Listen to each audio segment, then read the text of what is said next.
नमस्कार साथियों, स्वागत है सिलेक्शन गुरुजी ऑनलाइन यूट्यूब चैनल के कांस्टेबल ट्रेडमैन प्रैक्टिस सेशन जुनून बैच में, जहां हम डेली आपके लिए लेकर आते हैं कुछ ऐसे सवाल जो कांस्टेबल ट्रेडमैन लेवल के एग्जाम्स के लिए बहुत इंपॉर्टेंट हैं। और ये सारे क्वेश्चंस प्रीवियस क्वेश्चन के एनालिसिस के बेसिस पर तैयार किए जाते हैं, खुद से क्वेश्चन फ्रेम किए जाते हैं और कड़ी मेहनत के बाद ये सारे क्वेश्चंस आपके प्रैक्टिस के लिए लाए जाते हैं। तो हम एक बार पुनः आपका स्वागत करते हैं। चैनल को अगर आपने अभी तक सब्सक्राइब नहीं किया है तो सब्सक्राइब कर लीजिए और इसको अधिक से अधिक शेयर कर दीजिए। तो स्टार्ट करते हैं वीडियो अपना एक मोटिवेशनल कोट से कि कुछ अलग करना चाहते हो तो अपना खुद की राह बनाओ। अगर कुछ अलग करना चाहते हो तो अपनी राह खुद चुनो, दूसरों की राहों पर चलकर उनका अस्क ही बनोगे। जो लोग सफल होते हैं ना, सफलता का कोई रास्ता नहीं होता। जिन रास्तों पे चलकर व्यक्ति सफल हो जाए वही रास्ता सफलता का है। ठीक है, तो अपनी राह खुद चुनो, क्योंकि आपको पता है कि आपके क्या पॉजिटिव पॉइंट्स हैं, क्या नेगेटिव पॉइंट्स हैं। ये कोई दूसरा नहीं जानता। आप कितना पढ़ सकते हैं, कितना नहीं पढ़ सकते, कौन सा सब्जेक्ट आपका अच्छा है, कौन सा नहीं अच्छा है, कितने सुधार की जरूरत है, इन सब पर आप एनालिसिस करिए, खुद से एनालिसिस करिए और स्वयं अपना राह बनाइए। तो बढ़ते हैं प्रश्नों की तरफ। आज का पहला प्रश्न है, किसी डिब्बे में पानी इस प्रकार भरा जाता है कि प्रत्येक 5 मिनट में इसका आयतन 2 गुना हो जाता है। यदि डिब्बे को पूरा भरने में 30 मिनट लगता है तो कितने समय में यह 1/4 भर जाएगा? ठीक है, कितने समय में यह 1/4 भर जाएगा? बहुत सिंपल बात समझो ना कि 30 मिनट में अगर पूरा भरा है और हर 5 मिनट में 2 गुना हो जाता है तो 25वें मिनट में ये आधा भरा होगा। 25 मिनट में ये आधा भरा होगा और 25 मिनट में अगर आधा भरा होगा तो चौथाई क्या होता है? आधे का आधा होता है, यानी 20 मिनट में यह 1/4 भरा होगा। बिना पेन पेपर का सवाल है। बात को समझने की कोशिश करो। अब बात करते हैं कि अगर ये सवाल इस तरह से आ जाता है तो कैसे बिना पेन पेपर आप धांसू तरीके से इस क्वेश्चन का मर्डर कर देंगे। इस क्वेश्चन का मर्डर कर देंगे। कैसे? कह रहे कि हर 5 मिनट में डब्बे का आयतन 2 गुना भर जाता है। किसी डब्बे में पानी इस प्रकार भरा जाता है कि प्रत्येक 5 मिनट में इसका आयतन 2 गुना हो जाता है। अगर 30 मिनट में डब्बा पूरा भरा है, एक भरा है, तो गुरु हर 5 मिनट में 2 गुना हुआ है, यानी 25 मिनट में कितना भरा रहा होगा? 1/2। तभी तो अगले 5 मिनट में 2 गुना होके पूरा हो गया। और अगले 5 मिनट कम कर दो तो 20 मिनट में कितना भरा होगा? 1/4। तभी तो 1/4 का 2 गुना हुआ होगा। 1/4 का 2 गुना हुआ तो 2, और 1/2 का 2 गुना हुआ तो 1 पूरा भरा। यानी 20 मिनट में यह पूरा डब्बा भर जाएगा। कोई तकलीफ है? आसान सवाल, सिंपल। अगर आपको तकलीफ है, इस बात को समझने में दिक्कत है, तो लिख लो भैया 5, 10, 15, 20, 25 और 30। पहले 5 मिनट में अगर 1 भरा तो 10 मिनट में 2 भरेगा, 15 मिनट में 4 भरेगा, 20 मिनट में 16 भरेगा, 25 मिनट में 32 भरेगा, 16 दूनी 32 भरेगा, और 30 1 मिनट 1 दूनी 2, 2 दूनी 4, 4 दूनी 8 भरेगा। सॉरी, 20 मिनट में 8 भरेगा, 25 मिनट में 16 भरेगा और 30 मिनट में 32 भरेगा। और 32 का 1/4 की अगर बात करोगे तो 32 का 1/4 8 होगा, और ये 8 भरने में 20 मिनट लगेगा। यहाँ से भी आप कर सकते हो, लेकिन ये जो तरीका है ना, ये रॉयल तरीका है। ये मैथमेटिक्स के स्टूडेंट का अप्रोच होना चाहिए। आगे बढ़ते हैं, बेहतरीन तरीके से सवाल करते हैं। एक राशि में हर वर्ष अपनी मूल राशि से 1/5 भाग की वृद्धि होती है। अगर वर्तमान राशि 10,000 है तो 3 वर्ष बाद कुल राशि कितनी होगी? यार सिंपल, 20% की हर साल वृद्धि है। 1/5 का मतलब तो 20% है ना, 20% है। यानी कहने का सेंस ये है कि अगर 10,000 रुपया है तो हर साल 20% बढ़ेगा। 1/5 का मतलब 20%, यानी 1/20 बढ़ेगा तो 1/20/120/100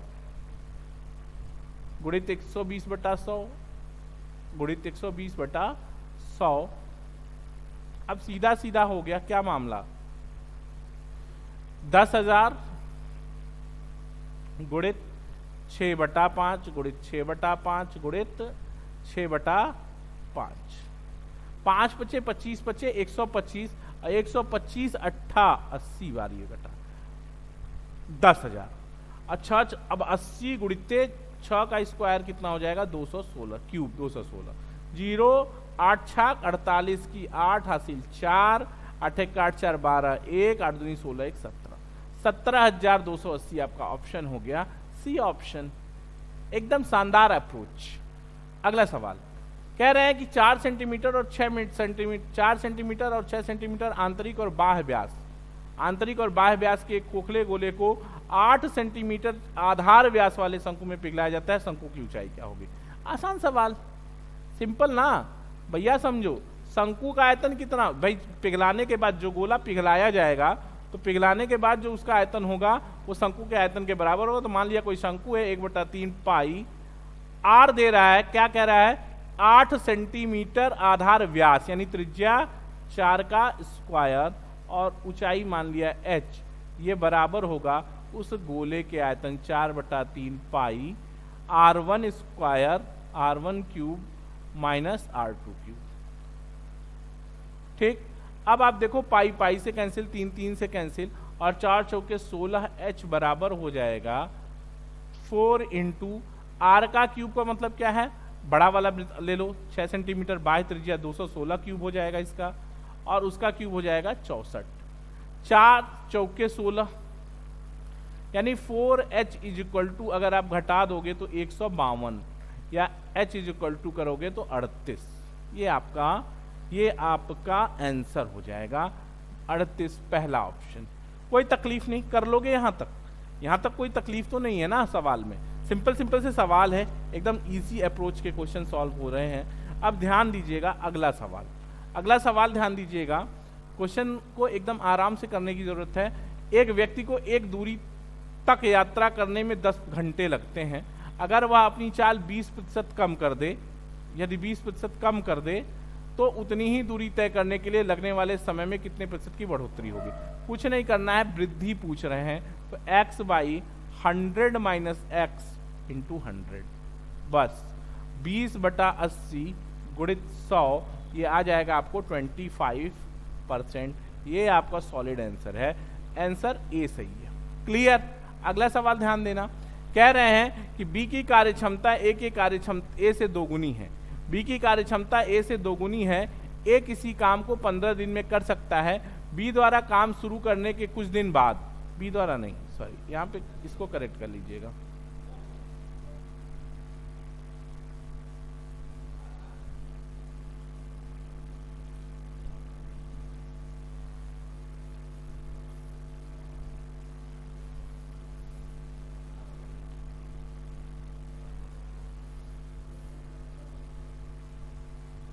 ठीक है, ए द्वारा काम शुरू करने के कुछ दिन बाद बी शामिल हो जाता है। उन्होंने उस काम को आरंभ से 11 दिन में पूरा कर लिया।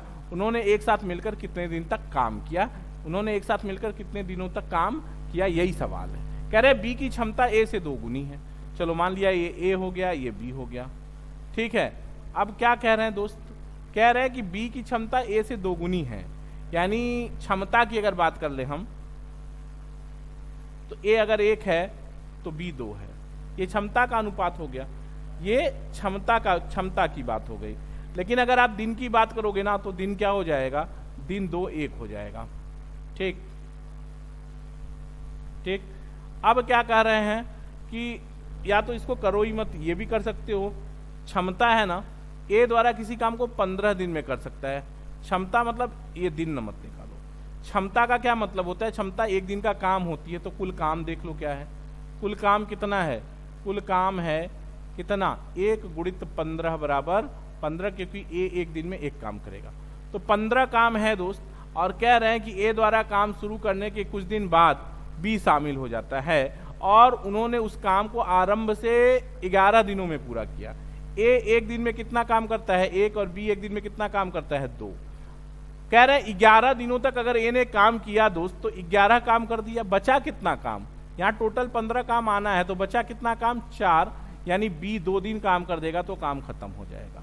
तो यानी ए और बी जो मिलके 11 दिन में काम खत्म कर रहे हैं उसमें ए तो पूरे 11 दिन काम किया लेकिन बी ने सिर्फ 2 दिन काम किया, तो इसका आंसर डी हो जाएगा 2 दिन। फिर से सवाल को समझ लो, कह रहा है कि ए बी की कार्यक्षमता ए की कार्यक्षमता की से दोगुनी है। ए किसी काम को 15 दिन में कर सकता है, ए द्वारा काम शुरू करने के कुछ दिन बाद उसमें बी शामिल हो जाता है। उन्होंने उस काम को आरंभ से 11 दिनों में पूरा कर लिया। उन्होंने एक साथ कितने दिनों तक काम किया, ये सवाल है। अब आप बात समझो जरा सा कि क्षमता एक और 2 है। क्षमता का मतलब प्रतिदिन कार्य करना है। ए एक दिन में एक काम करता है और बी एक दिन में 2 काम करता है। कह रहा है बी 15 दिन में काम खत्म कर लेता है, ए 15 दिन में काम खत्म कर लेता है और ए एक दिन में एक ही काम करता है, तो 15 दिन में 15 काम कर दिया। अब ए एक दिन में एक काम और बी एक दिन में 2 काम, और पूरा काम 11 दिन में खत्म हो गया, और ए से शुरुआत हुई है तो ए ने 11 दिन तक तो काम किया, तो कितना काम कर दिया, 11 काम। अब 15 काम खत्म करना था, यानी काम कितने बचा शेष, 4, और ये 4 काम बी को करने में 2 दिन लगेंगे, यानी बी और ए मिल के 2 दिन ही काम किए हैं साथ में। ठीक है, अगला क्वेश्चन ध्यान दीजिएगा। किसी आयताकार मेज के ऊपरी सतह का परिमाप 28 मीटर है और इसका क्षेत्रफल 48 वर्ग मीटर है।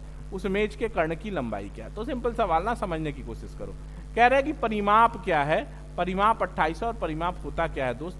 परिमाप बेसिकली होता है 2lb, 2l प्लस बी बराबर 28, यानी l प्लस बी कितना हो गया दोस्त, l प्लस बी हो गया कितना 14, और क्षेत्रफल कह रहे हैं 48, यानी l इंटू बी बराबर 48, यानी 8 छाक 48। अब इसको अगर देख लोगे तो l बराबर 8 और b बराबर 6।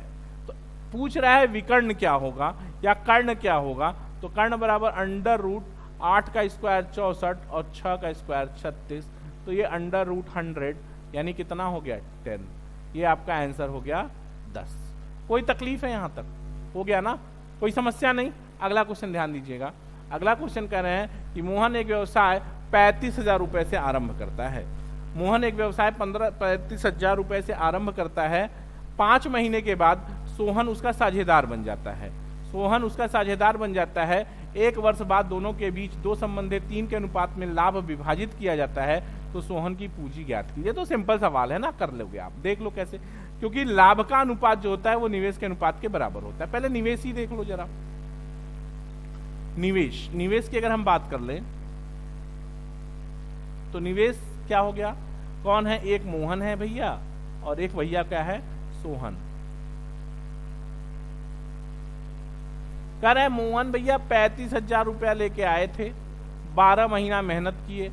सोहन भैया x रुपया लेके आए थे, 5 महीने बाद सोहन साझेदार बना, यानी 7 महीने तक काम किया।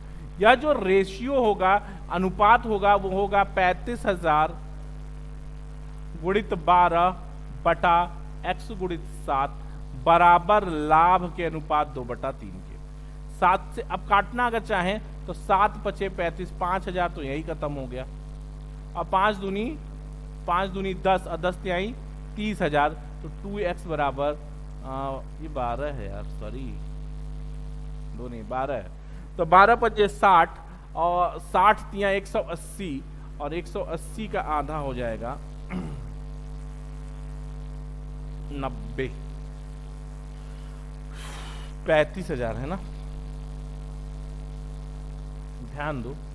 35 5 बार 5,000 और 12 पंजे 60,000, 2/3 है ना, सॉरी 2/3, ठीक है।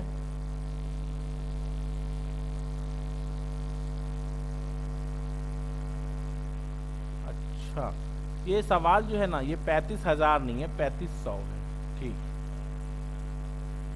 ठीक, 3500 है तो 0 खत्म कर लो, 500 आ जाएगा। 12 पंजे 60, 6,000 और 6 त्रिके 18,000, या x बराबर हो जाएगा 9,000।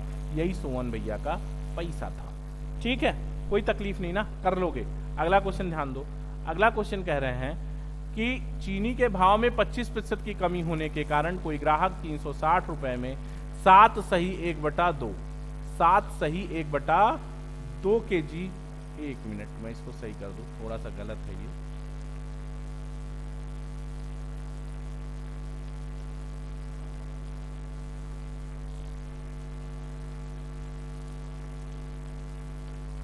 सात सही 1/2 7 से 1/2 किलो अधिक चीनी खरीद सकता है, चीनी का प्रारंभिक मूल्य क्या होगा? बहुत सिंपल सवाल है, समझ लो। 25% की कमी हो गई तो 360 का 25% कितना हो गया? 90 रुपए में वह 7 सही 1/2 kg चीनी अधिक खरीद लिया। क्योंकि बहुत डिटेल नहीं बता रहा हूं, क्योंकि कई बार बहुत सारे प्रैक्टिस सेशन में बहुत डिटेल से इसको कराया है आपको।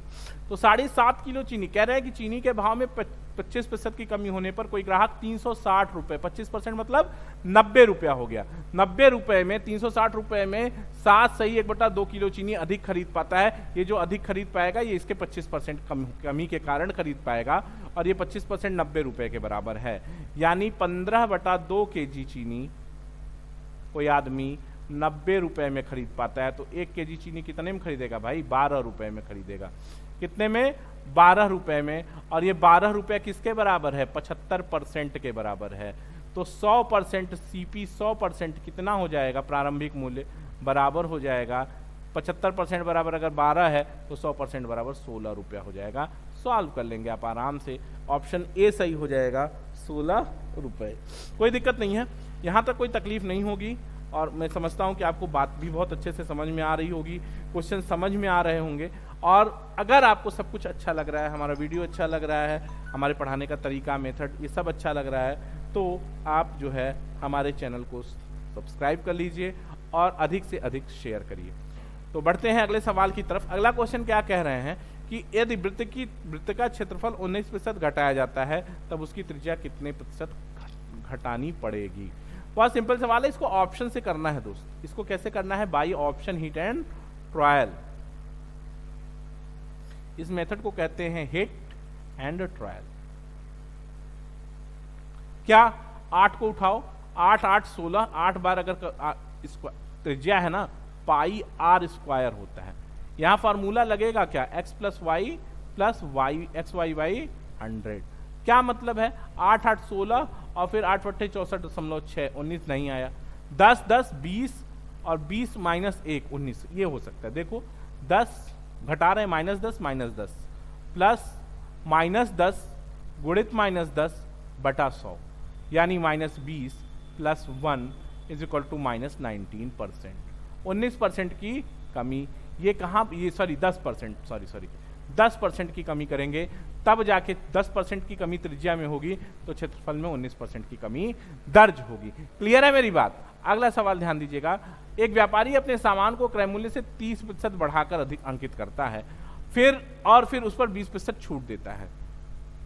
वह कितने प्रतिशत लाभ प्राप्त करता है? तो बहुत सिंपल सवाल होते हैं, देख लो कैसे हो गया। सीपी हो गया, एमपी हो गया और एसपी हो गया। 100 रुपए का सामान है, 30% बढ़ाया तो 130 प्रिंट कर लिया, और यहां से 20% का डिस्काउंट दे रहा है, तो 20% का डिस्काउंट यानी -26 कर देंगे आप, तो 104 रुपए में बेचेगा। 100 रुपए का सामान अगर 104 रुपए में बिक रहा है तो प्रॉफिट कितना हो गया? प्रॉफिट 4% हो गया। यानी ये ऑप्शन ई 4%, ये आपका आंसर हो गया। यहां तक कोई तकलीफ नहीं, कर लेंगे। आगे बढ़ते हैं और अगला क्वेश्चन ध्यान देते हैं। अगला क्वेश्चन है, एक नाव धारा के साथ 3 घंटे में 18 किमी जाती है। यदि शांत जल में नाव की चाल 5 किमी प्रति घंटा हो तो धारा की गति क्या थी? अब देख लीजिए आप, एक नाव धारा के साथ यानी x + y बराबर 3 घंटा में 18 किलोमीटर यानी 6। x क्या है? शांत जल में नाव की चाल है, और y क्या है? धारा की चाल है। शांत जल में नाव की चाल 5 है तो 5 + y = 6, तो धारा की चाल y = 1 kmph, तो ये 1 किलोमीटर प्रति घंटा हो गया। यहां तक कोई तकलीफ नहीं है ना भाई? अगला क्वेश्चन ध्यान देना। अगला क्वेश्चन है कि किसी शहर की जनसंख्या 8,000 थी। एक वर्ष में पुरुषों की जनसंख्या में 10% तथा स्त्रियों की जनसंख्या में 8% की वृद्धि हुई, लेकिन कुल जनसंख्या में 9% की वृद्धि हुई। उस शहर में पुरुषों की संख्या क्या होगी? सिंपल, एलिगेशन लगा दो ना, एलिगेशन लगाओ। क्या है? मेल कैंडिडेट्स में 1 वर्ष में पुरुषों की संख्या में मेल में 10% और फीमेल में 8% की वृद्धि हुई, टोटल 9% की वृद्धि है, तो 1 और 1, ये हो गया 1 1। ठीक है, उस शहर में पुरुषों की संख्या, अब महिलाओं और पुरुषों की संख्या का अनुपात बराबर हो गया 1 1। पूरी जनसंख्या अगर 8000 है तो पुरुष भी कितने होंगे? मेल भी 4000 होंगे और फीमेल भी 4000 होंगी। ये आपका बहुत ही बढ़िया से तरीके से आंसर आपने डिक्लेयर कर लिया। अगला सवाल ध्यान दीजिएगा। अगले सवाल में कह रहे हैं कि 2000 रुपए का 15% वार्षिक दर से 2 वर्ष बाद चक्रवृद्धि ब्याज कितना होगा। अब चक्रवृद्धि ब्याज का सवाल तो आपके लिए कुछ रह ही नहीं गया ना। चक्रवृद्धि ब्याज में क्या है, कोई दम ही नहीं रह गया जब से मैंने आपको ये मेथड पढ़ा दिया। कौन सा, ये वाला। 15% कितना हो गया 300, और इसका 15% कितना हो गया 45। 2 1 से गुणा कर दोगे 1 1, ये 645, 600 और प्लस 45। अगर ये मेथड आप पहली बार चैनल पे है और ये मेथड आपको समझ नहीं आ रहा है तो इस चैनल के चैप्टर वाइज कंटेंट में जाइएगा, कंपाउंड इंटरेस्ट खोलिएगा। मैं ये तो नहीं कहता कि सबसे बेस्ट कंपाउंड इंटरेस्ट पढ़ाया गया है, लेकिन best of the best compound interest आपको वहां पे पढ़ाया गया है, और हर तरह के सवालों को एक पैटर्न से सॉल्व करने का ट्रिक आपको दिया गया है। तो आपको अगर कहीं से भी किसी चैप्टर में दिक्कत है, किसी विशेष प्रकार के सवालों में, किसी विशेष चैप्टर के सवालों में दिक्कत आते हैं, प्रश्नों में दिक्कत आती है, तो आप हमारे चैप्टर वाइज कंटेंट पे, जहां पे पूरा अर्थमेटिक का 90 वीडियोस अर्थमेटिक्स के पड़े हुए हैं, पूरे 3 महीने का वो कोर्स है, उसको आप जो है जाके फ्री ऑफ कॉस्ट है, आप हमारे प्लेलिस्ट से देख सकते हैं, और जिस चैप्टर में प्रॉब्लम है उस चैप्टर से वीडियो आप देख के अपने प्रॉब्लम्स को दूर कर सकते हैं। अगला सवाल ध्यान दीजिएगा। कह रहे हैं कि A की कार्यकुशलता B से 3 गुनी है। A की कार्यकुशलता B से 3 गुनी है, और इसलिए किसी कार्य को पूरा करने में B से 60 दिन कम लेता है। एक साथ कार्य करते हुए इस कार्य को कितने समय में पूरा करेंगे। तो ध्यान देना, कह रहे हैं A और B है दोस्त, A और B है। A की कार्यकुशलता B से 3 गुनी है, यानी B 1 है तो A 3 है। या अगर ये कुशलता का मामला है दोस्त, ये कुशलता है, तो दिन का अनुपात क्या हो जाएगा, दिन 1 3 हो जाएगा। और कह रहे हैं दिन का अंतर कितना है 60 है, तो 2 भाग बराबर 60 है, तो 1 बराबर 30 है। यानी जो काम B 90 दिनों में करेगा, A उसको 30 दिनों में करेगा। और अब दोनों मिल जाएं तो काम कितने दिन में होगा, एक इसी काम को 30 दिन में और B उसी काम को 90 दिन में करता है दोस्त। एलसीएम 90 हो गया, इसका 1 दिन का काम 3, इसका 1 दिन का काम 1, 4, 90/4 का मतलब हो गया 22 सही 1/2 दिन। ये आपका ऑप्शन सी सही है, 22 सही 1/2 दिन। ठीक है, आई होप कि आज आपने जुनून बैच के प्रैक्टिस सेशन बैच को खूब इंजॉय किया होगा, और कुछ बेहतरीन महत्वपूर्ण सवालों को हम लोगों ने बैठ के सॉल्व किया, उसके पैटर्न को जानने की कोशिश की, बिना पेन पेपर भी कुछ क्वेश्चन सॉल्व करने की कोशिश की। तो इन सब तरीकों प्रयासों से हम सफलता की ओर बढ़ रहे हैं। उत्तर प्रदेश पुलिस की वैकेंसी जुलाई लास्ट तक रिलीज हो सकती है। बिहार पुलिस और आपकी जो है दिल्ली पुलिस की वैकेंसी, बड़ी वैकेंसी निकल चुकी है। तो हम आप एकदम जम के तैयारी करेंगे। अभी आप देख रहे हैं कि क्या सीन है कट ऑफ का। अभी एसएससी जीडी का आपने कट ऑफ देखा है, और अभी ये 2-3 नंबर बढ़ेगा कट ऑफ मेडिकल और डीवी के बाद। तो आप ये समझ लीजिए कि 160 में 130-32 का कट ऑफ अगर बन रहा है, तो कहीं ना कहीं अब ये सोचने की ज़रूरत है कि कहीं से भी हमें अब ये स्पेस ही नहीं देना है कि जानबूझ के तो एक भी गलती नहीं होनी चाहिए। अनजाने में 1-2 गलती हो जाए तो हो जाए, लेकिन अब जानबूझ के पेपर में कोई गलती नहीं होनी चाहिए, और सारे के सारे क्वेश्चन अटेम्प्ट होने चाहिए। बहुत बड़ा चैलेंज है दोस्तों, लेकिन इस चैलेंज को एक्सेप्ट करना है और अपने सिलेक्शन तक लगातार अथक मेहनत करनी है, और अपने आप को एक सक्सेसफुल कैंडिडेट के रूप में स्थापित करना है। अपने माता पिता का सपना पूरा करना है, अपने घर परिवार को आगे ले जाना है, और अपना खुद के कुछ जो सपने हैं उनको पूरे करने हैं। तो एकदम आंख खोल के लग जाइए। 3 घंटा पढ़िए, 3 घंटे सोइए, 4 घंटे सोइए, 5 घंटे सोइए, कोई फर्क नहीं है, लेकिन तैयारी पूरी और मुकम्मल करिए, ताकि अगर आप एग्जाम में बैठे तो ये ना कहना पड़े कि अगर थोड़ा और पढ़ लिया होता तो हो गया होता। अगर ये आपने कहा तो ये आपकी सबसे बड़ी कमी है कि थोड़ा आपने क्यों और नहीं पढ़ा। तो इन सब बातों के साथ आज आपसे विदा लेता हूं। कल फिर मुलाकात होगी सिलेक्शन गुरुजी ऑनलाइन पर कुछ और बेहतरीन शानदार महत्वपूर्ण प्रश्नों के साथ, जिसको हम और आप बैठकर प्रैक्टिस सेशन जुनून बैच में सॉल्व करेंगे। जय हिंद, जय भारत।